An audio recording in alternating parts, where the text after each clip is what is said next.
네, 최근 100명대로 떨어졌던 코로나19 신규 확진자 증가폭이 서울 구로 콜센터 집단 감염으로 다시 200명대로 커졌습니다. 다중 밀집 공간에 대한 전방위적 대응이 필요하다는 지적이 나오고 있습니다. 네, 한편 세계보건기구 WHO는 결국 코로나19에 대해서 세계적 대유행, 팬데믹을 선언했습니다. WHO의 늑장 대응에 대한 비판의 목소리가 커지고 있는데요. 이 관련 내용들 백순영 가톨릭 의대 미생물학 교실 교수, 최진봉 성공회대 교수 두 분과 함께 짚어보겠습니다. 네, 두 분 어서 오십시오. 안녕하십니까? 예, 저희들이 본격 대담을 나누기 전에 방금 우리 김나연 앵커가 이야기했던 것처럼 WHO에서 팬데믹을 선언했습니다. WHO 사무총장의 발언 한번 들어보고 오시겠습니다. 들려주십시오. In the past 2 weeks, the number of cases of COVID-19 outside China has increased 13-fold, and the number of affected countries has tripled. There are now more than 118,000 cases in 114 countries, and 4,291 people have lost their lives. We have therefore made the assessment that COVID-19 can be characterized as a pandemic. 예, 교수님. 오늘 새벽에 WHO가 이제 팬데믹을 선언했습니다. 전문가들이 계속해서 지금 이 대목이라면, 이런 상황이라면 팬데믹이 필요하다, 해야 돼서 긴장을 더 강화를 해야 된다, 이런 얘기가 있었는데 이렇게 뒤늦게 선언한 배경이 있을 것 같습니다. 예, 실제로 팬데믹 상황은 맞죠. 늦게 보수적으로 발표한 것은 맞지만 실제로 팬데믹이라고 선언했다고 해서 어떤 의미가 있을까? 오히려 부작용이 상당히 많은 부분도 있습니다. 오히려 그 아프리카라든지 아시아 지역 또는 여러 지역들 중에서도 의료 수준이 낮은 국가들에 대해서 국제적으로 공조를 해서 이 치료라든지 혹은 방역이라든지 혹은 여러 가지 연구 같은 것들을 국제적으로 같이 하면 좋겠는데 실제로 WHO가 그만한 힘이 없어서 지금으로 봐서는 또 다른 경우에 있어서는 지난번의 경우들에 있어서는 뭐 약을 어떻게 공급해 준다든가 하는 것이 있었지만 지금 상황에서는 이런 치료제 같은 것도 대단한 것들이 없거든요. 최 교수님, 방금 우리 교수님 이야기가 잠깐 했습니다. 글쎄요, 좀 늦은 감이 있다 이런 이야기는 맞는데 또 오히려 역효과도 있다, 부작용도 있을 거다 이런 말씀입니다. 예전부터 이 중국 상황 나올 때 상황이 심상치 않다 했잖아요. 근데 또 중국과 WHO의 관계를 할지, 뭐 일본과 WHO 관계를 할지, 뭐 이런 어떤 정치적 요인들이 과연 세계 보건을 책임지고 있는 WHO가 뭐 이런 대책 마련에서 소홀했거나 늦게 대책을 마련했을까 싶은 생각도 듭니다만 좀 아쉬운 부분이 분명히 있어 보입니다. 있죠. 정치적으로 지금 말씀하신 것처럼 중국이나 일본이 WHO에 많은 돈을 지원하는 걸 알려주고 후원금을 내는 부분 때문에 이런 게 아닌가 하는 의심이 들 수밖에 없는 거죠. 그러니까 중국에 대해서 상당히 좀 우호적인 입장을 표명했던 적도 많이 있었고 중국의 초기에 이걸 제대로 막지 못했을 때도 WHO는 중국이 잘하고 있다.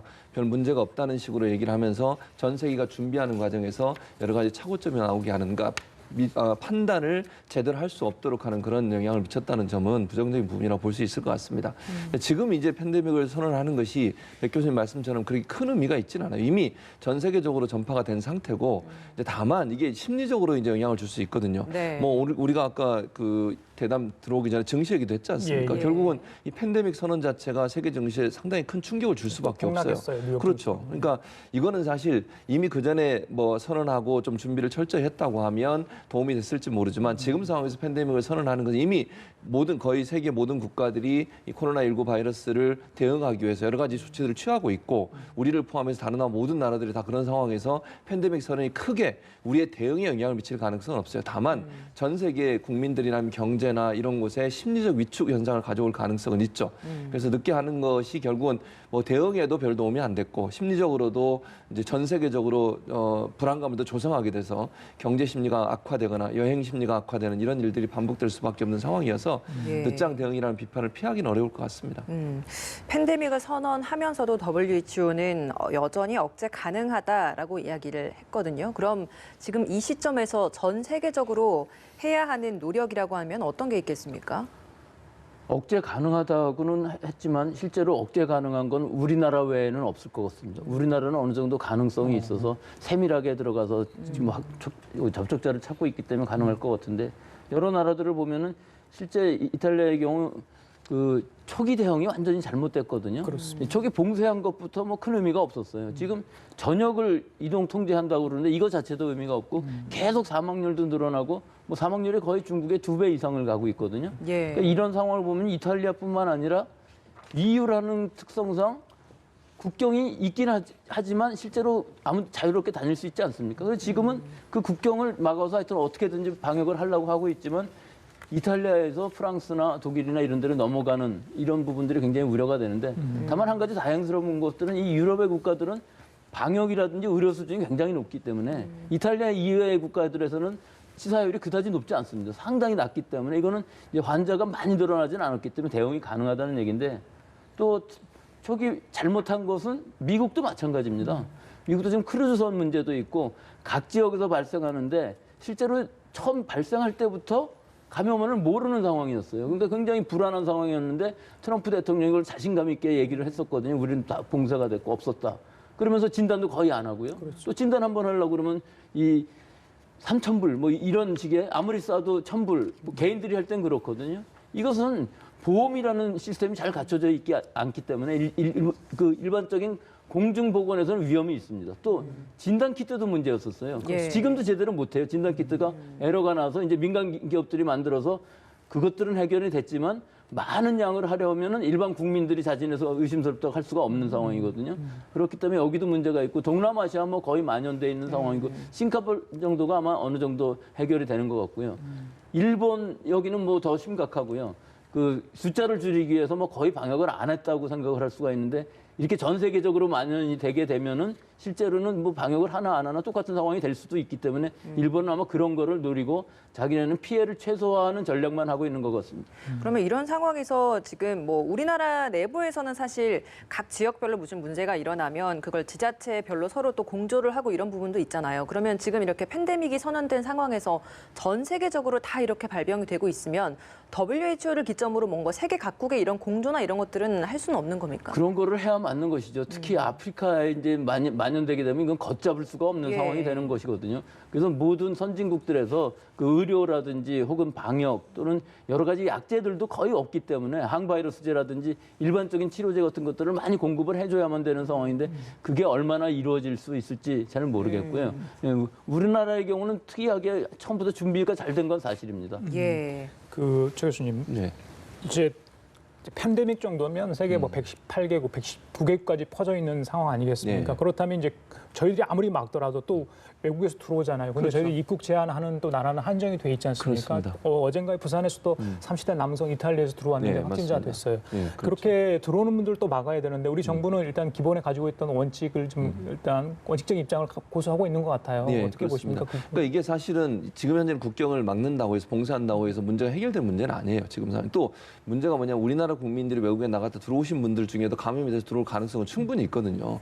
그러니까 우리나라 분들을 아예 못 나가게 하고 들어오는 거 완전히 막는다고 하면 어느 정도 효과가 있을지 모르지만 우리나라 국민들이 외국 여행하거나 외국에 일이 있어서 나갔다가 들어오시는 분들을 막을 수 없는 상황이라고 하면 근본적으로 이 국경을 폐쇄하다거나 아니면 봉쇄한다는 것이 예. 문제 해결에 큰 도움은 될 거라고 보지는 않습니다. 지금 상황에서는. 예. 뭐 초기에는 그게 어느 정도 효과가 있을지 모르겠지만 지금 상황에서 뭐 외국 사람들을 못 들어오게 하는 것 자체로는 모든 문제 해결될 수 있는 상황은 아니라고 보기 때문에 중요한 것은 이제는 우리나라 국민을 포함해서 이제 감염이 많이 퍼진 나라에서 들어온 분들을 특별 관리를 해서 그분들 같은 경우에 자가격리를 할 수 있도록 조치를 하고 또 유증상자들이 뭐 무증상이라 하더라도 위험적으로 갔다 오신 분들은 스스로 자가격리를 할 수 있도록 도움을 주는 거. 또 정부가 그 부분에 있어서 협조하고 또 실제 자가격리 하는데 어려움이 없도록 협조하고 도움을 주는 거 이런 것들이 필요하다고 저는 생각을 해요. 예. 그래서 가능한 한 그런 지역에 여행을 하거나 방문을 좀 삼가해달라고 또 주의해달라고 요청하고 또 그 지역에 불가피하게 다녀올 수밖에 없는 분들 입장에서는 그분들이 자가격리를 자체적으로 할 수 있도록 하는 그런 조치들이 이제 필요한 상황이지 지금 상황에서 뭐 국경을 더 이상 열지 않고 닫는다고 해서 문제가 해결될 수 있는 상황은 아니다. 이렇게 보는 게 맞을 것 같습니다. 예, 저희가 조금 전에 트럼프 대통령의 대국민 연설을 좀 연결을 했었는데요. 거기에서 나온 중요한 내용이 있어서 좀 전달을 해드리도록 하겠습니다. 트럼프 대통령이 유럽 국가로부터 30일간 미국 여행을 중단하겠다. 라는 이야기를 했습니다. 단 여기에서 한국에 대한 여행 중단에 대한 언급은 없었다라는 소식입니다. 어제 사실 백악관에서 미국 주요 은행의 최고 경영자들을 만난 자리에서 이와 관련된 언급이 조금 있었습니다. 중국과 아시아에 대해서는 좀 나아지고 있다라는 좀 평가를 했는데 유럽 지역에 있어서는 조금은 좀 부정적인 시각을 내비쳤었는데 거기에 대한 또 결과도 이런 식으로 또 나온 것 같습니다. 아니, 지금 보시면 아시겠지만 중국 같은 경우에도 확진자가 줄어드는 양상을 보이고 있잖아요. 우리도 물론 구로에서 이제 콜센터 문제가 생기면서 확진자가 다시 늘어나고 있지만 전반적인 추세는 줄어드는 추세였어요.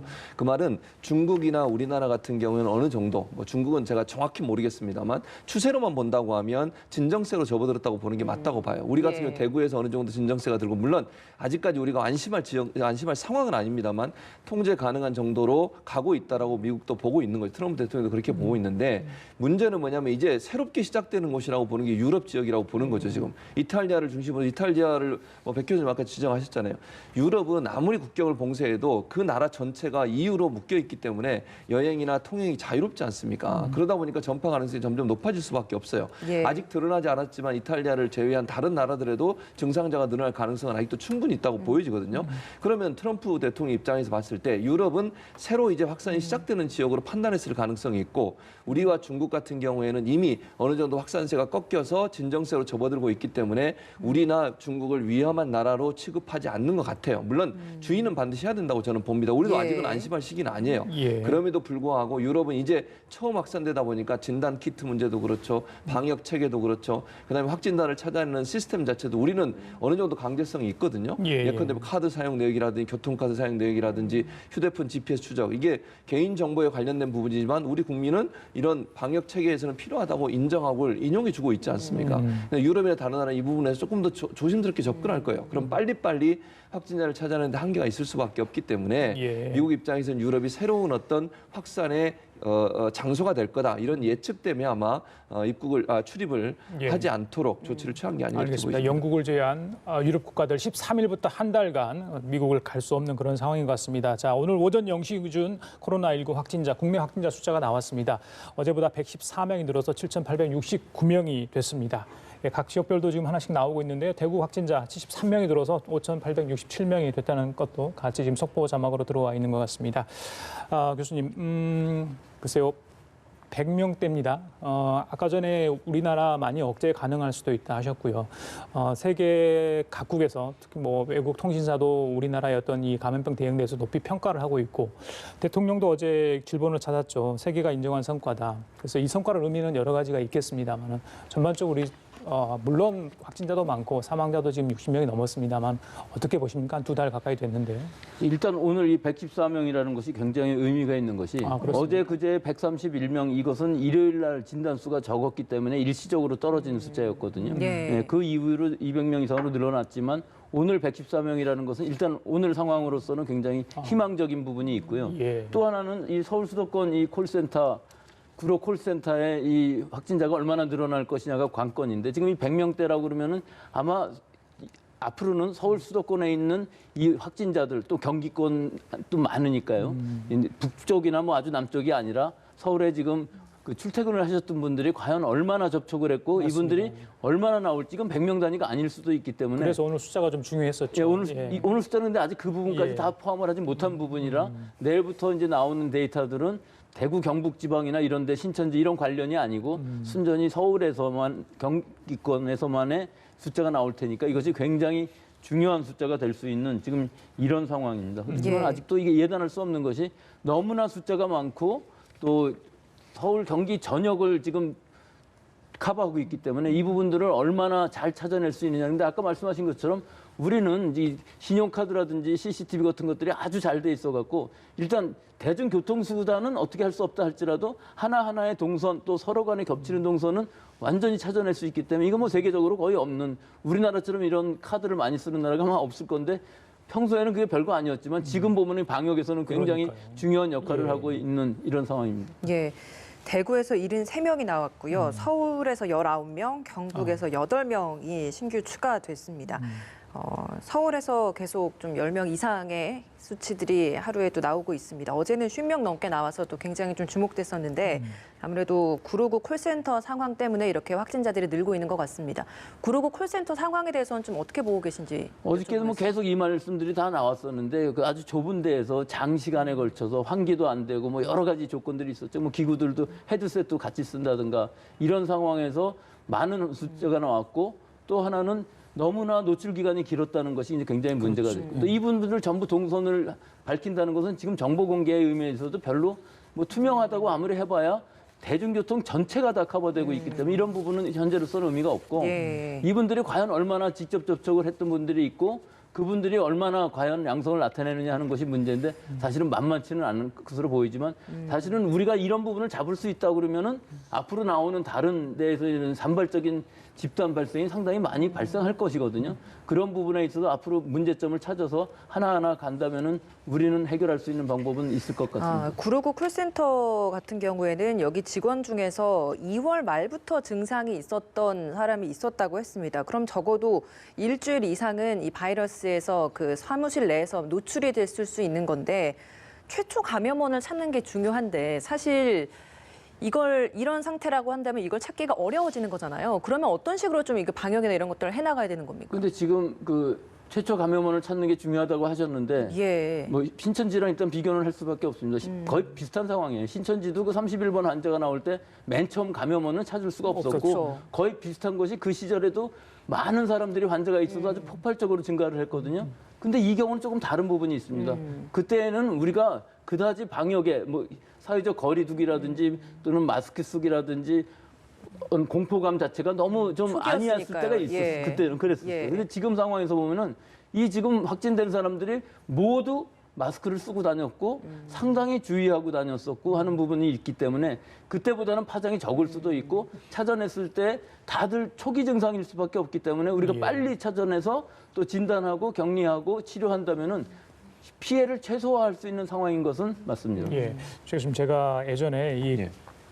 콜센터를 취재한 적이 있어요. 감정 노동자 문제를 다루다 취재한 적이 있는데 굉장히 힘든 그 직업 중에 하나더라고요. 맞아요. 특히 그런 공간에서 일을 하고 또 다 응대를 일일이 해야 되지 않겠습니까? 고객들에 대해서. 이제 이거 터지니까 서울시도 이제 민간 콜센터에서 전수조사를 들어갔고 대구에서도 벌써 지금 8곳에서 43명이 나왔어요. 그렇죠. 근데 이제 공식적으로 등록한 곳도 있지만 사실 영세적으로 이렇게 일을 하는 콜센터 굉장히 많다고 합니다. 네, 맞습니다. 이게 다 조사가 될까요? 그러니까요. 그게 이제 문제인데 다 찾아내서 해야죠, 사실은. 콜센터를 말씀하신 것처럼 정말 작업 환경이 엄청나게 열악합니다. 그리고 그분들요, 화장실도 잘 못 가요. 잘 아시잖아요. 예컨대 화장실 갈 때 몇 분 안에 다녀오라고 위에서 다 관리하고 있고 이거 찍고 나가거든요. 그리고 점심도 왜 도시락을 먹을 수밖에 없냐면 점심 시간 자체가 너무 짧아요. 기본적으로 우리 직장인들처럼 1시간 동안 자유스럽게 점심 먹을 수 있는 게 아니라 시간이 정해져 있기 때문에 그 짧은 시간을 점심을 먹으려면 밖에 나갈 수가 없어요, 기본적으로. 그러면 3, 4, 5 모여서 식사를 할 수밖에 없는 구조 아니겠어요? 그렇지. 그러다 보니까 이제 확산될 수 있는 요소가 되고 또 이제 이게 어느 정도 규모가 있으면 그 정도라도 보장이 되는데 열악한 영세업자들 같은 경우는요, 그것도 보장 안 되는 경우도 많아요. 재택근무도 안 된다면서요? 그럼요. 재택근무도 안 돼. 왜냐면 이게 보안상 문제가 될 수도 있어요. 예. 재택근무를 하려면 기본적으로 그 주문하신 분이나 아니면 연락하시는 분들의 개인 정보들을 다 개인 컴퓨터로 연결해서 봐야 되는 거 그렇죠. 아니겠습니까? 예. 이러다 보니까 보안상 취약성도 있고 이래서 이 열악한 환경이 결국은 이 문제를 확산시켰다고 볼 수 있고 뭐 여러 가지 기구들도 같이 사용하잖아요. 전화기도 그렇고 헤드셋도 그렇고 컴퓨터 단말기도 그렇고 이런 것들을 다 자판도 그렇고 모두 다 한 사람이 쓰고 끝나는 게 아니라 다음 사람이 또 교대하면 들어와서 그 작업을 또 해야 되거든요. 예. 이런 상황이 계속되다 보니까 확산될 수 있는 환경이 될 수밖에 없고 너무 근접거리에서 일을 하게 돼요. 그리고 응대를 제대로 안 한다고 질책이 많이 내려오게 되니까 마스크를 쓰고 말을 할 수가 없는 상황이 되는 거죠. 뭐 듣는 사람들 입장에서 주문을 하거나 아니면 뭐 상담을 하는 사람들 입장에서는 제대로 안 들리면 화를 내고 이러거든요. 감정 노동자이기도 하셨는데 그러다 보니까 업무하는 동안은 마스크를 착용할 수가 없는 상황이에요. 이런 열악한 환경 때문에 결국 이 문제가 발생한 거기 때문에 예전에는 진짜 이 코로나19 사태 나오기 전에는요, 이분들에 대한 사회적 관심도 그렇게 많지 않았어요. 뭐 몇몇 언론들이 뭐 지금 남부장님처럼 이렇게 관심 갖고 보도하는 분도 있었지만 대체적으로 사회적 관심이 없었거든요. 이번 기회에 이 문제도 좀 꼼꼼하게 따져봐야 된다. 물론 지금 상황에서 그런 문제까지 해결할 수 있는 상황은 아니지만 이 사태가 끝나고 나면 이렇게 열악한 환경에서 일하시는 분들에 대한 사회적 조치도 반드시 필요한 상황이 아닌가 하는 생각이 듭니다. 예, 정부는 뭐 이런 콜센터나 밀집 사업장에 대해서 재택근무를 하거나 증상자가 있으면 업무에서 배제시켜라라고 권고를 하긴 했는데 뭐 서울시도 당장에 120 다산 콜센터에 있어서 뭐 절반은 재택근무를 할 수 있도록 조치를 취하겠다라고 했는데 이게 사실 개인 정보를 그렇죠. 공개를 해서 이걸 또 보고 예, 다음 예. 업무를 해야 되는 부분이 있어서 맞아요. 뭐 보안상의 문제도 있어서 과연 재택근무로 그 시스템을 만드는 것이 가능할까라는 의문도 있더라고요. 맞습니다. 지금 말씀하신 것처럼 기본적으로 집에서 만약 근무하면 본인 컴퓨터를 가지고 일을 할 수밖에 없는 거잖아요. 그랬을 때 과연 보안이 제대로 작동될 수 있을까? 왜냐하면 다산 콜센터 안에는 보안 상태가 다 작동되도록 하면서 운영이 되는 거니까 문제가 없지만 이게 만약 개인들이 자기 집에서 작업을 하다가 개인 정보를 내려받거나 아니면 뭐 의도적으로 그러지 않겠지만요. 그걸 악용할 수 있는 수준은 충분히 있고요. 또 이걸 상담하시는 분들 입장에서 본인의 개인 정보가 개인 컴퓨터에 남게 되거나 기록에 남게 되는 그런 어떤 그 걱정, 우려가 있지 않겠어요. 그래서 만약에 재택근무를 하게 된다고 하면 서울시가 정말 완벽하게 보안을 보장할 수 있는 상태가 아니라고 하면 상당히 어려움이 있을 겁니다. 왜냐하면 거기에 있는 모든 정보들이 다 개인 컴퓨터로 넘어가게 되고 그게 다 보안이 제대로 작동이 안 된다고 하면 그 개인 정보들이 다른 사람의 손에 넘어갈 수 있는 위험성이 있기 때문에 이거를 만약 시행한다고 하면 적극적으로 이 보안 시스템을 완벽하게 마련한 다음에 해야 될 텐데 서울시가 이걸 제대로 할 수 있을지는 지금 지켜봐야 되는 상황이 아닌가 이런 생각이 듭니다. 지금 트럼프 대통령이 대국민 연설을 좀 거의 마친 시간이 되지 않나 싶은 생각도 드는데요. 한국 관련 얘기도 있었네요. 코로나19 상황이 개선되고 있다. 여행 제한을 재평가할 필요가 있다. 이런 언급을 했습니다. 지금 대구 지역 같은 경우는 여행 금지 조치가 내려지는 상황이죠. 미국 국무부에서 한 겁니다. 그리고 한국 전체에 대해서는 여행 재고를 지금 계속해서 유지를 하고 있는 그런 상황입니다. 교수님, 이제 밀집 지역, 뭐 PC방도 마찬가지고 이런 곳에 대해서 정부가 뒤늦게 코로나19 관련 지침을 마련하겠다 이런 내용입니다. 그 지침 안에는 어떤 내용이 좀 담겨있나 보십니까? 그 지침 안에는 일단 거리 두기가 상당히 중요하지 않습니까? 그러면 일반적으로 우리가 사무실을 갑자기 거리 두기는 할 수가 없을 테니까 이 거리 두기를 할 때 재택근무를 할 수 있는 분, 못하는 분 이런 부분을 나눌 수 있어야 될 것이고 또 소독이 중요하겠죠. 소독이요? 네, 정기적으로 소독을 할 수 있으면 소독을 또 해야 되고 더 중요한 것은 이제 공동으로 사용하는 기구들을 가능하면 하지 않아야 된다 하는 것들이 있을 수가 있겠고요. 즉 헤드셋이라든지 이런 부분들은 지금 많이들 공용으로 사용하고 있고 또 사무실 안에 있는 물품들을 많이 사용하는데 주기적으로 소독을 할 수가 있습니다. 그런 물품들도. 네, 그렇기 때문에 환경의 소독뿐만 아니라 물품들도 가능한 그 소독약으로 우리 살균제 많이 있지 않습니까? 그런 것들로만 살균을 해도 충분히 될 것 같고 실제로는 이런 시설들이 잘 할 수가 없는 데도 또 있습니다. 예를 들면은 제일 중요한 것이 아마 주말에 젊은 분들이 클럽에들을 많이 가시는 것 같은데 여기가 지금까지는 많이 얘기는 많이 나왔지만 주말에 클럽에 갔을 때 과연 그 많은 사람들이 어떤 처음에 뭐 열을 잰다든지 이런 거 전혀 하지 않고 들어가지 않습니까? 그러니까 만약에 환자가 있다 그러면 그 안에서의 그 폭발적인 환자 증가가 있을 수 있을 것 같고 특히 거기 시끄러운 데서 막 서로 가까이 귀에 대고 얘기도 하고 뭐 갖은 물품들을 다 공통으로 만지고 주변 환경들도 만질 수 있는 환경이 많기 때문에 이런 여러 가지 분들의 전부 다 어떤 이 조건 매뉴얼을 만든다는 것은 상당히 어려울 것 같고 각자 지금은 개인이 이 위생에 철저하게 하면서 거리 두기를 할 수 있어야 되는데 물리적으로 이 거리 두기가 어려운 직장 같은 데도 많이 있을 수밖에 없습니다. 그래서 어느 정도 한계가 있겠죠. 그런 한계가 있지만 일단 기본적인 어떤 매뉴얼은 잘 만들어서 그건 기본적인 거기 때문에 그거보다 좀 더 지나치리만큼 일반 시민들은 더 많이 하는 것이 지금 중요한 시기인 것 같습니다. 보통 우리가 요즘 워낙 소독제와 관련된 것들을 많이 또 구매도 하고 이런 상황인데 그럼 그 소독 성분이 들어있는 물티슈 이런 것들이 있잖아요. 요즘 많이 팔던데 그런 걸로도 이제 가볍게 키보드나 마우스 이런 테이블 주변을 닦으면 좀 괜찮은 겁니까? 글쎄요, 이건 이게 닦여 나간다는 의미는 있을지 몰라도 그 소독제라는 것이 상당히 약하기 때문에 실제로는 어느 정도 알코올 성분이 70% 들어가 있는 알코올류라든지 제일 좋은 것은 락스를 많이 희석을 해서 사용을 하고 그 락스 냄새를 그런 티슈로 제거한다면 그것이 제일 좋은 살균 방법이 될 수 있는데 실제로 그 할 수 있는 데가 있고 없는 데가 있기 때문에 예를 들어 식기 같은 걸 그렇게 하면 안 되지 않습니까? 그러니까 이런 부분들은 지금 같은 시기에는 오히려 그냥 한번 열을 가해서 끓여서 쓰는 것들이 좋을 것 같고요. 여러 가지 주변 환경도 실제로 살포를 하는 방법이 있지만 살포를 하는 건 효과가 그다지 많지 않고 기구 같은 것들은 이렇게 닦아내는 것이 좋고 그 소독 성분이 70% 이상이 돼 있는 알코올 성분이 들어있는 70% 소독제가 이상 많이 들어있는 있습니다. 물티슈면 가능하다라는 그렇습니다. 말씀이신 거죠. 그렇죠. 자, 차 교수님, 특정 지역에서 많은 사람들이 감염, 확진이 되면 저희들이 이제 자연스럽게 신천지라고 이렇게 의문을 던집니다. 또 관련이 있는 건 아니냐. 이번 구로 콜센터 있었습니다. 근데 네. 음성으로 일단 나왔어요. 그렇죠. 5명이. 예, 맞습니다. 자신이 신천지 신도인 걸 속였던 부분들이 각 관공서도 좀 나왔었고요. 그렇죠. 그렇다 보니까 뭔가 좀 더 확실하게 좀 잡을 필요가 있지 않냐. 이 부분에 대해서 계속 이야기가 나옵니다. 네, 그럼요. 그러니까 신천지 교인들의 특성이 그렇습니다. 그러니까 예배나 아니면 집회라는 걸 한 지역에서만 하지 않아요. 이게 돌아다니면서 하는 경우 전도 활동도 뭐 포교 활동도 여러 군데서 하지 않습니까? 또 교회를 자기가 예를 들면 대구의 지역에 있다 하도 대구교회만 가는 게 아니라 뭐 광주든 서울이든 이런 교회들도 돌아다니면서 다니는 경우들이 가끔 있어요. 왜냐하면 대구에서 하는 사람이 과천에 있는 교회와 집회를 하는 경우도 있고요. 이러다 보니 이게 대구 지역만 있는 신천지 교인들이 중요한 게 아니라 각 지역에 있는 신천지 교인들이 이동이나 아니면 그 접촉이 많기 때문에 이런 분들에 대해서 일단 1차적으로 그 지역에 있는 신천지 교인들에 대한 검사가 가능하면 많이 이루어지면 좋다고 저는 봐요, 개인적으로. 예. 물론 그럼에도 불구하고 유증상자가 아니고 무증상자인데 무조건 모든 신천지 교인들을 다 해야 된다 이렇게 얘기하기는 좀 무리가 될 수 있겠죠. 그래서 1차적으로 어느 집단에서 집단감이 일어나면 일단 신천지 교인들이 있는 점들을 확인하는 게 저는 필요하다고 봅니다. 그리고 직장 내에도 그런 부분들이 어느 정도 자가격리할 수 있도록 조치를 취하는 것도 저는 필요하다고 보여요. 1차적으로는 지금 우리가 사회적 거리두기 하고 있는 것처럼 신천지 교인이고 신천지 교회 예배에 참석한 경험이 있는 분들은 뭐 그게 무슨 마녀사냥 이런 의미가 아니고요. 그렇죠. 본인들 건강도 중요하고 사회적으로 그게 혹시나 위험성이 있기 때문에 스스로가 자가격리할 수 있도록 하는 조치를 취하는 게 저는 필요하다고 보거든요.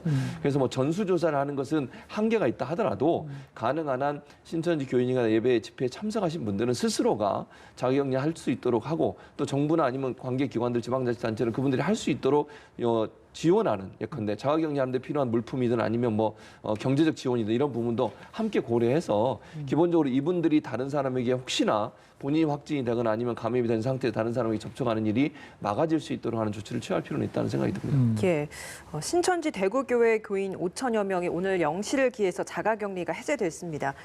격리 해제된 후에도 집회나 모임은 금지해달라라고 이야기를 했지만 이걸 강제할 수는 없는 상황인데 최근에 대구 한마음 아파트처럼 그 신천지 신도들이 모여서 사는 집단들이 좀 많이 있다라는 이야기가 있었기 때문에 그 후에도 격리 해제 후에도 이런 신천지 신도들에 대한 일정 부분에 좀 관리가 필요하다라고 보십니까? 예, 물론 관리도 해야 되지만 자가격리 수준에서 지금 유지를 해야 되는 본인들도요. 왜 그러냐면 이 시기적으로 봤을 때 감염이 돼서 잠복기 14일이라는 시간을 지나면서 사실은 잠복기로 끝나고서 감염이 안 된 사람은 괜찮지만 감염이 된 사람인 경우에 있어서는 현재 감염 중일 수가 있거든요. 자기는 증상을 느끼지 못하지만 감염되어 있으면서 치유되어 가는 상황, 회복되어 가는 상황에서는 사실 음성이 나올 수가 있어요. 네. 그러면서도 다시 올라가는 양성이 나오는 사람들이 나타나지 않았었습니까? 이런 상황이 있기 때문에 본인들 각자가 내가 지금 감염됐다고 생각하고 앞으로 한 1, 2주일 정도는 자가격리 수준에서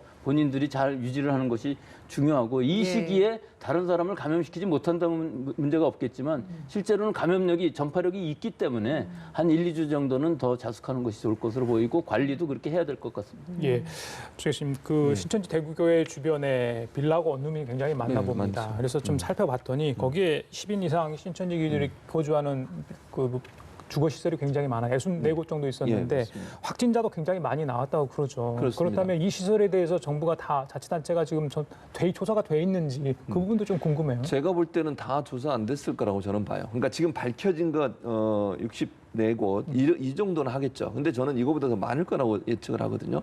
많은 신천지에서 전에 있었던 분들, 경험 있는 분들의 증언을 들어보면 기본적으로 이렇게 원룸이나 아니면 오피스텔이나 아니면 조그만 아파트들을 함께 공동으로 거주하는 경우들이 많습니다. 그게 지금 나온 것이 64곳이지 제가 볼 때는 이보다 더 많을 가능성은 충분히 있다고 생각이 들어요. 경산 지역에 잘 아시는 것처럼 그 도시에 대학이 10군데가 있는데 거기도 대학생들을 중심으로 해서 엄청나게 많은 확진자들이 나오고 있는 상황이잖아요. 예. 거기도 보면 대학가를 중심으로 이런 원룸 형식의 방들에 같이 집단 거주하는 경우들이 많이 있습니다. 대체적으로 신천지 신도들의 특징을 보면요. 젊은 그 대학생들이나 청년층 같은 경우에 신천지에 가입해서 나중에 이제 부모님들이 알게 되거나 형제들이 알게 되면 갈등이 일어나는 경우들이 있어요. 나와라. 거기 이단 종교인데 왜 거기 들어가 있냐 이러면서 싸우게 되고 다투게 되면 신천지에서 어떻게 조언을 하냐면 집을 나오라 그래요. 그러면 그분들이 어디를 가겠어요? 예. 그럼 공동시설에 들어갈 수밖에 없는 상황이기 때문에 그런 분들이 거주하는 곳이 많을 것이다. 예, 그런 곳을 알겠습니다. 찾아내는 게 중요하다고 예. 봅니다. 자, 교수님. 들으셨죠? 방금 예. 콜센터 이야기를 하지 않을 수 없어요. 13개 센터에서 57명이 확진인데 그중에 10명이 신천지란 말이죠. 자, 그렇다면 이미 확진자가 나왔다. 구로 콜센터 이전부터. 그렇다면 뭐 접촉 관련해서 미리 좀 조사를 돼 있어야 되고 감염 경로를 파악해서 뭐 차단을 했어야 되는데 이렇게 뒤늦게 발표를 하다 보니까 조금 그렇습니다. 그 지금 우리가 서울 수도권에서 구로 콜센터가 처음으로 얘기가 나왔는데 그 이후에 대구에서 나왔다는 게 좀 의문이 가는 부분이 일단 이 안에 이 신천지 교인들이 있었고 이분들은 분명히 검사를 해보지 않았겠습니까? 예. 또 검사를 해서 이분들이 지금 확진자가 몇 명인지는 알려져 있지 않지만 이 부분들의 확진자가 만약에 있었다 그러면 그 동선은 다 잡았을 것이고 특히 이런 직장 같은 데는 상당히 열악한 상황이었다는 것도 거기 되어 있었어야 되는데 조사가 그런 조사가 없이 지금 오히려 그 뒤에서 나온다는 것은 물론 대구가 더 많이 나오는 건 상식일 거예요. 이미 잡혀 있는 그 확진자 중에 이 사람들이 포함된 건 아니면 새로 나온 10명일까요? 그거를 정보가 없어서 모르겠습니다만은 같은 콜센터를 놓고 봤을 때에도 대구가 원체 일반 시민들의 양성률도 높기 때문에 이쪽의 콜센터의 양성률이 더 높을 것은 뭐 예상되는 일이긴 하지만 순서로 봤을 때 대구 콜센터가 먼저 얘기가 나오고 이 콜센터도 문제가 됐다 그러면 우리가 예상을 할 수가 있었는데 우리가 서울 수도권에서 갑자기 나오니까 콜센터도 위험하다 이렇게 생각이 든 거 아닙니까? 아무도 예상은 못했었죠 콜센터라는 것은. 근데 여기서 진짜 10명이라는 이 신천지 교인이 있었다는 건 이 신천지 교인이라는 것 자체가 대구 경북에서는 위험 리스크였거든요. 모든 사람을 전수조사했고 또 실제로 이 사람들이 모두 무증상이고 아마 음성은 아니었을 것 같은데 이 정보가 없어서 그 부분은 확인은 아직 안 되는 시점입니다. 예. 신천지 대구교회를 포함해서 주요 간부들의 사택 4곳에 대해서 행정조사를 실시한다라고 합니다. 그리고 뭐 앞서서 그 검찰도 이 부분에 있어서 중요한 정보를 획득할 수 있는 무언가를 찾아냈다, 뭐 이런 이야기도 있어서 네. 앞으로 좀 이런 좀 강제적인 수사가 신천지 교회를 좀 중심으로 좀 많이 이뤄질 것 같아요. 네, 그럴 가능성이 있다고 보여집니다. 물론 뭐 검찰은 아직까지 신중한 입장이어서 압수수색 영장 지금 계속 기각을 하고 있잖아요. 근데 경찰이 또 신청을 하겠다고 그랬습니다. 강제 수사에 대해서 실효성에 대해서 여러 가지 논란이 있는데 저는 기본적으로는 이제 할 필요가 있다는 생각이 들어요. 그러니까 이게 지금 현재 저는 두 가지 점에서 그런데 첫째는 신천지가 절대 투명하게 본인들의 어떤 조직의 모든 관련된 정보를 제출하지 않을 거라고 저는 개인적으로 생각을 합니다. 네. 그러니까 여러 가지 정황들이 그렇게 보여지고 있고 지금 잘 아시는 것처럼 신천지 교인인데 확진자로 돼서 나오는 분들이 처음에는 신천지 교인을 전혀 밝히지 않고 직장에 가서 일도 하고요. 공공기관에서 일도 했잖아요. 그래서 결국 확진자가 되고 나니까 더 많은 문제를 발생시키고 있습니다. 뭐 가족한테도 본인이 신천지라는 걸 전혀 밝히지 않고 있다가 사회적으로 논란이 돼서 문제가 되고 그런 분들 때문에 지금 조사가 제대로 안 되고 방역체계가 여러 가지 허점이 생기는 거 아니겠습니까? 이게 제대로만 밝히고 제대로 조사만 받았다고 하면 미리 예방할 수 있는 부분도 예방이 안 되고 있는 상황이에요. 그러면 이만희 총회장이 그렇게 나와서 공개적으로 모든 걸 협조하겠다고 했지만 실제 현장에서는 그게 전혀 먹히고 있지 않다는 것이죠.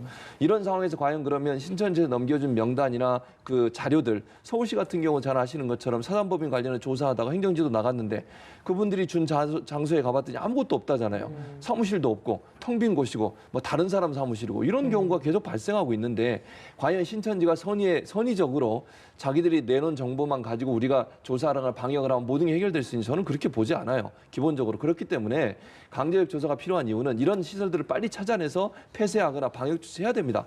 그렇지 않으면 언제 또 이 문제가 다시 터질지 몰라요. 마치 시한폭탄처럼 곳곳에 남아있는 어떤 신천지 관련된 장소나 특히 이제 아까 말씀하신 그 지도층의 집화장이라고 하는 분들 이런 분들은 아주 고위층에 있기 때문에 신천지 운영에 대한 전체적인 명단이라든지 장소란 이런 부분을 다 갖고 있을 가능성이 있어요. 그걸 강제로라도 입수해서 이런 부분에서 미리 선제적으로 조치하지 않으면 제2의 대구 사태가 또 일어날 가능성도 있기 때문에 일정 부분 강제적인 수사가 필요한 상황이라고 봅니다. 예, 글쎄 어떻게 다 막을 수 있을지 모르겠습니다. 뭐 지금 21만 명, 뭐 글쎄요, 이 숫자를 정확하게 명시할 수도 없어요. 그렇죠. 뭐 얼마가 되는지 모르기 때문에 지금 일단 오늘 오전 0시를 기해서 5천여 명이 자가격리가 해제됐는데 14일이 신천지 창립일이라고 그래요. 그렇다 보니까 일단 대규모 행사 어떤 기념식은 하지 않더라도 과거에 했나 봅니다. 했죠. 그런데 이제 소규모 어떤 모임들을 자체로 해서 어떤 뭐 신도들끼리 모여서 그렇죠. 어떤 기념 행사를 갖지 않을까 이런 우려가 있더라고요. 저는 충분히 가능하다고 생각해요. 그것도 물론 뭐 그건 모르겠습니다. 제가 그러나 가능성이 높다는 말씀을 드리는 거예요. 예컨대 뭐 영상을 통해서 동영상을 통해서는 소그룹이 모여서 하는 것은 충분히 가능할 수 있다고 저는 봐요. 어쨌든 본인들 입장에서 가장 큰 행사 중에 하나 아니겠습니까?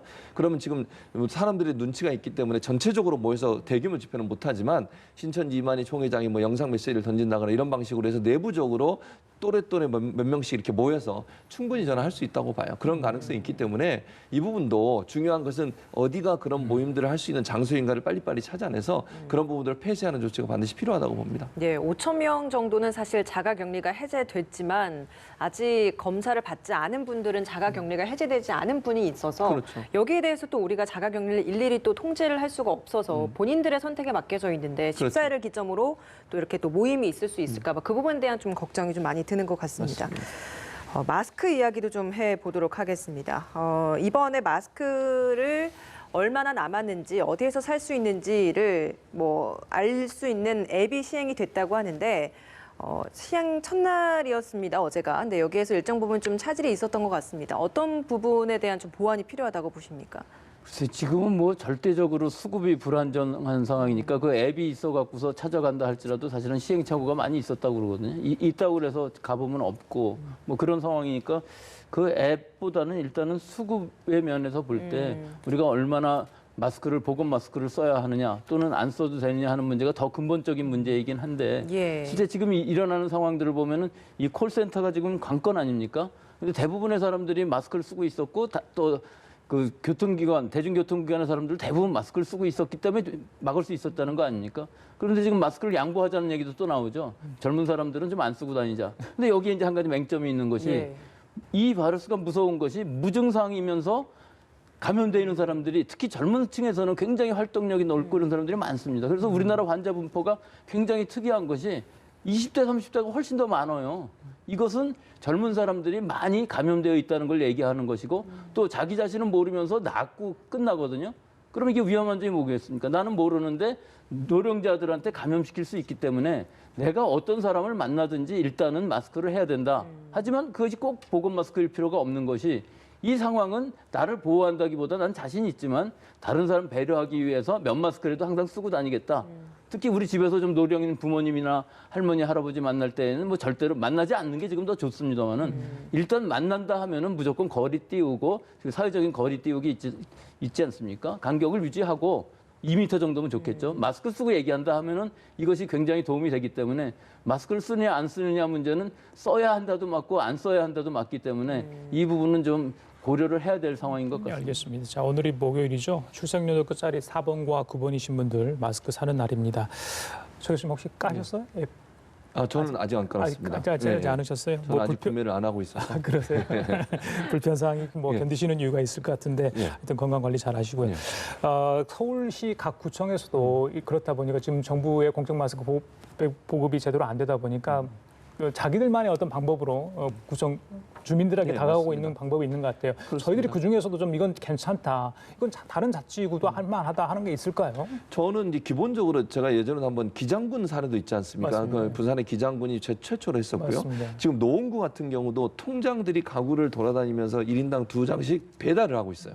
그러니까 이게 구청에서 직접적으로 다 구매를 해가지고 이걸 직접 돌아다니면서 나눠주기에 통장들을 통해서 지금 하고 있는 상황이거든요. 기장군은 아파트 같은 경우에는 관리사무실을 통해서 다 집집마다 2개씩 배부를 했고요. 또 이제 읍면 같은데 아주 이제 시골 지역 같은 데는 이장이나 통장들이 직접 또 배부를 했고 이런 방식도 한번 고민해볼 필요가 있다는 생각이 들어요. 왜냐하면 지금 줄 서는 문제, 그 다음에 기다리는 문제 이런 문제 때문에 논란이 되고 있잖아요. 그러면 지자체에서 자체적으로 구입해서 이걸 나눠주는 방법 이런 방법도 좋은 아이디어라는 생각이 들고 네. 또 하나 성동구도 이제 열심히 잘하고 있는데 그중에 성동구가 줄서기를 줄이기 위해서 시간 계산 번호표를 배부하는 방안을 지금 시행하고 있습니다. 그러니까 언제쯤 가면 살 수 있다는 거, 그걸 이제 번호표로 나눠주는 거죠. 몇 시에 오시면 구입 가능합니다. 그러면 일부러 가서 거기서 오랫동안 기다릴 필요가 없잖아요. 예. 그걸 미리 번호표를 주면 언제 내가 어느 약국에 몇 시에 가면 구입이 가능하다. 이걸 시행하고 있거든요. 그러니까 지자체들이 아이디어를 많이 내고 있어요. 그러니까 전국적으로 어려운 부분이 있는 게 이게 지자체마다 특성이 다 다르지 않습니까? 그래서 지자체별로 저는 이런 아이디어를 자꾸 개발해내면 구입하는 데 상당히 도움이 될 거라고 저는 생각을 하고 기본적으로 저는 뭐 이게 그 공공기관들이 나서서 직접 집집마다 돌아다니면서 배부하는 것도 좋은 아이디어라고 저는 생각을 해요. 기본적으로. 그렇게 되면 뭐 여러 가지 지금 뭐 이게 주민등록증 가져가거나 아니면 뭐 이렇게 여권도 가져가서 다 확인하고 줄 서 있어도 이래야 되잖아요. 또 가도 못 사는 경우도 많고 그래서 수요에 맞게 일정 부분 준비를 해서 나눠주는 방안을 좀 더 깊이 고민해 볼 필요가 있지 않겠나 이런 생각이 듭니다. 근데 마스크 재고량 확인하는 그 앱 서비스에서 일정 부분 오류가 있는 것 중에 하나가 앞서 좀 짚어주셨던 미리 번호표를 배분을 하는 예. 이런 부분에 있어서 번호표를 이미 배분을 했기 때문에 예약이 되어 있어서 그렇죠. 그 부분에 있어서는 판매가 이미 됐다. 없다라고 병원 약국 내에선 판단을 하는데 그 앱에서는 수량이 있다라고 또 체크가 되는 거예요. 나오죠. 맞습니다. 여기에서의 또 오류가 있어서 그렇죠. 이게 서로 간에 둘 다 시행을 만약에 할 거라면 어떤 부분에 좀 조율도 필요할 것 같거든요. 그럼요. 두 가지를 같이 한다면 그렇게 될 수밖에 없죠. 예. 그래서 만약에 공적 마스크를, 그러니까 마스크를 공적인 부분에서 나눠주게 되면 이 지금 약국에서 하는 이런 시스템 자체는 사실은 하면 안 되는 거죠. 그래야 네. 충돌이 안 되는 건데 지금 어제 같은 경우도 이제 아직은 정부와 진흥원에서 주최를 하고 있는데 정부와 진흥원은 그렇게 얘기해요. 지금은 베타 서비스 시간이다. 이 말은 시험 서비스 기관이라는 얘기거든요. 네. 그래서 일주일 정도는 좀 시간이 필요하다. 왜냐하면 어제 같은 경우도 1시간 정도 먹통이 돼가지고 작동이 안 된 경우가 맞습니다. 있었어요. 예, 예. 이게 왜냐하면 아직 제대로 구축이 안 돼 있고 지금 현재 무슨 작업을 또 하고 있냐면 약국은 DUR 서비스가 이미 구축이 됐지만 우체국이나 하나로마트는 아직 안 돼 있는 상황이잖아요. 이걸 같이 구축하면서 이제 아마 정부가 충돌을 한 것 같아요. 그러니까 정부에서 아직 우체국이나 아니면 그 하나로마트는 이런 서비스가 준비가 안 돼 있기 때문에 그걸 구축하다 보니 함께 구동을 하다 보니까 정부가 충돌이 되면서 아마 1시간 정도 먹통이 된 것 같은데 이제 어느 정도 시간이 지나면 어느 정도 안정이 될 거라고 보여지긴 합니다. 그렇다 하더라도 이제 문제는 뭐냐면 약국들이 그래도 들어오는 시간하고 판매하는 시간을 약간 조정을 해요.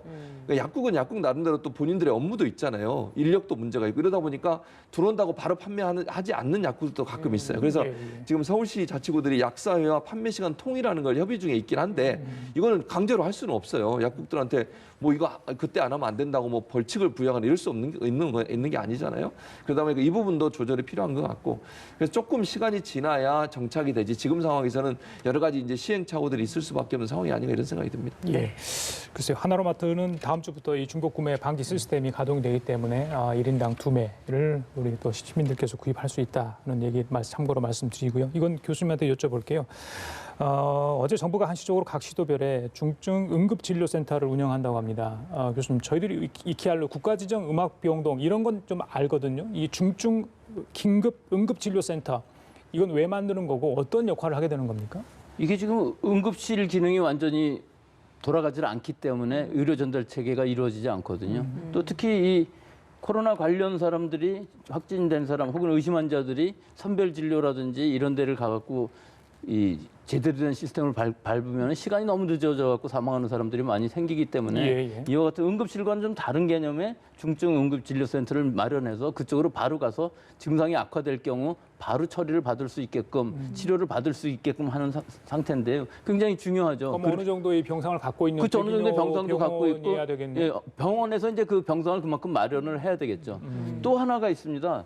사실은 지금 이 우리나라 전국의 상황을 보면은 대구에 주소를 갖고 있다든가 혹은 대구를 방문하신 분들은 거의 진료를 받을 수 없는 상황이 있어요. 예. 그래서 우리 서울에 있는 주요 상급 병원들도 대구 방문한 경력이 있다 그러면 2주 후에 오라는 식의 지료 권무를 하거든요. 이것도 엄격히 말하면 진료 거부이긴 한데 또 어떤 병원에 따라서는 일단 병원에 들어갈 때 물어보고 대구 방문 경력이 있으십니까? 대구 주소십니까? 이거 물어보고서 사실은 따로 병동을 만들어서 그쪽에서 진료를 하게끔 하는 네. 이런 상황을 만들면 좋지만 이거는 그렇죠. 병동에 여유가 있는 병원에서 할 수 있는 일이기 때문에 사실은 공공병원에서 이 부분들도 좀 신경을 써줘야 할 것 같습니다. 상급병원인 경우는 이게 민간 의료기관이기 때문에 사실은 환자가 오는 것을 굉장히 두려워할 수밖에 없습니다.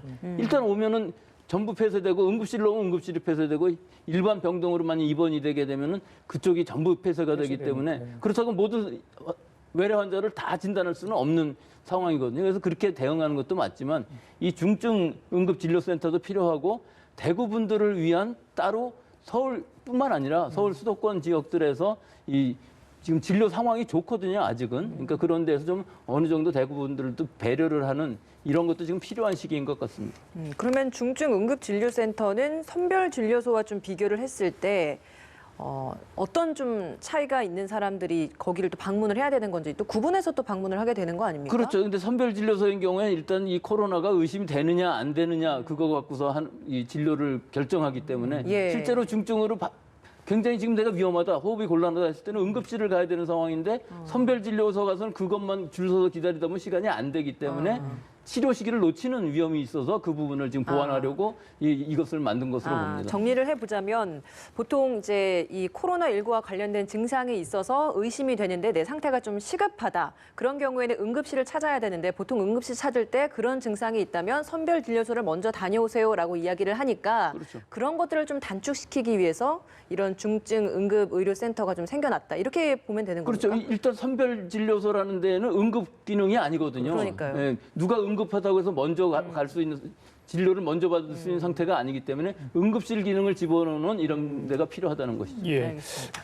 지금 권영진 대구시장이 어제 그 대구 경북 지역을 특별 재난 지역으로 선포해 줄 것을 당부를 했습니다. 예. 사회 재난과 관련해서 그렇죠. 지진이나 이런 거 예, 있을 그렇죠. 때 큰 풍수에 났을 때 예. 지정되는 거 맞는데 감염병은 제 기억이 몇 번 있었는지 모르겠습니다. 없습니다, 예. 거의. 예. 그렇다면 어떤 식으로 지원이 될 거며 예. 또 정부는 과연 이걸 지정을 할지 어떻게 보십니까? 정 총리, 그러니까 국무총리는 긍정적으로 검토하겠다고 얘기를 하신 걸로 알고 위원장이 있어요. 직접 계셨기 그렇습니다. 그래서 뭐 필요한 부분도 있다고 봐요. 만약에 이제 이게 재난 지역으로 선포가 되면 세금 혜택, 감면 혜택을 받게 되고요. 중소상인이나 기업들도 지원 혜택을 더 많이 받게 되는 거죠. 그래서 특별 지역으로 관리가 되고 피해를 당하신 분들한테 피해에 대한 보상도 일정 부분 하게 되는 법적 조치가 가능하게 됩니다. 그러니까 지금 다른 지역 같은 경우에 돈 쓰는 문제도 그래. 대구 지역 같은 경우도 논란이 됐던 것 중에 하나가 뭐냐면 대구에 이제 그 성금이나 후원금들 많이 들어온 거 있잖아요. 이 돈을 개인들 어려움을 겪고 있는 소상공인이나 자영업자들한테 직접적으로 못 하게 돼 있어요. 그러니까 코로나 방역에만 쓰겠다고 지금 이제 대구시장 그렇게 얘기하고 있어서 이걸 잘못 쓰다가 본인도 이제 뭐 이렇게 문제가 될 수도 있으니까. 그래서 이제 재난 지역이 선포가 되면 이런 부분이 조금 더 자유스럽게 될 수 있겠죠. 그러니까 직접적인 피해를 당해서 경제적 피해를 당한 사람들한테 보상도 할 수 있고 또 세금도 일정 부분 감면해 주다 보면 아무래도 중소상인들이나 소상공인들 입장에서 혜택을 입지 않겠습니까? 그래서 재난 지역이 선포되면 우리가 일반적으로 뭐 자연재해를 통해서 그런 일들이 많이 발생하지만 이런 사회 재난도 사실은 큰 재난 중에 하나죠. 여기 지금 일하신 분들 같은 경우에 대구 지역은 거의 뭐 인적이 끊겨서 거의 뭐 문 닫고 정말 폐업을 해야 되는 상황까지 몰리고 있는 상황이기 때문에 이런 분들한테는 도움이 될 수 있는 그런 장치가 되지 않을까 이렇게 예상이 됩니다. 예. 이게 전 세계가 이제 지금 이런 경험을 한 번도 해보지 못한 감염병 사태를 겪고 있습니다.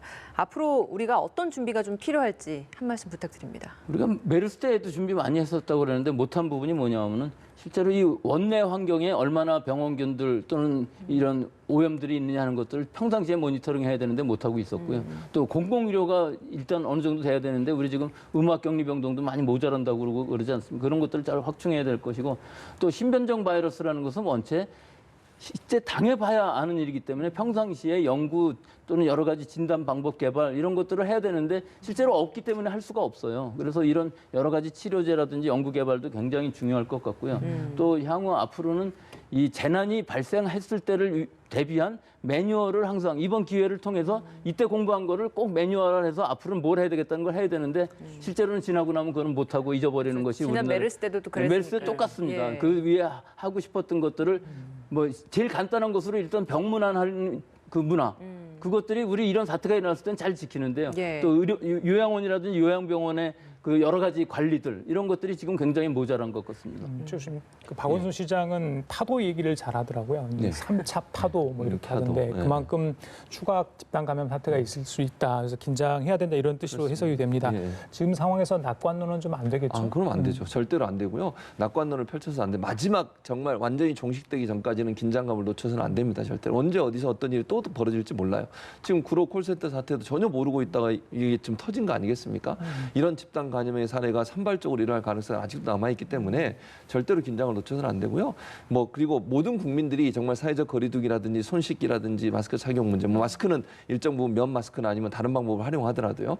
이걸 실천하는 게 필요하다는 생각이 듭니다. 예. 그래야만 결국 이걸 우리가 모두가 힘을 합쳐 막을 수 있는 거지. 정부가 방역 체계 만들어서 이렇게 쭉 추진해 가는데 거기에 동참을 안 해주시게 되면 구멍이 뚫리는 거예요. 그럼 아무리 좋은 방역 체계를 만들어 놔도 이게 적용하는 과정에 있어서 실효성이 떨어질 수밖에 없습니다. 온 국민들이 정부의 방역 체계에 적극적으로 동참해 주시기를 간절히 바랍니다. 예, 이번 코로나19가 계속 장기화되다 보니까 소상공인들 피해가 막심합니다. 때문에 추경도 편성을 했지만 추경만으로는 안 된다. 때문에 재난 기본소득이 필요하다 이런 주장은 계속 나오고 있는 것 같은데 네. 실효성 있는 대책은 어떤 게 있겠습니까? 지금 현재로 봐서는 저는 이렇게 생각해요. 지방자치단체장들이 이제 앞다투어 이걸 얘기하고 계시고 실제 전주는 실행하기로 했습니다. 그런데 저는 한 가지 원칙은 이래요. 지원이 필요하다. 이건 뭐 저는 전적으로 동의하고 100% 공감합니다. 지원해야 됩니다. 지금 사진에도 나오고 화면에도 나오고 있잖아요.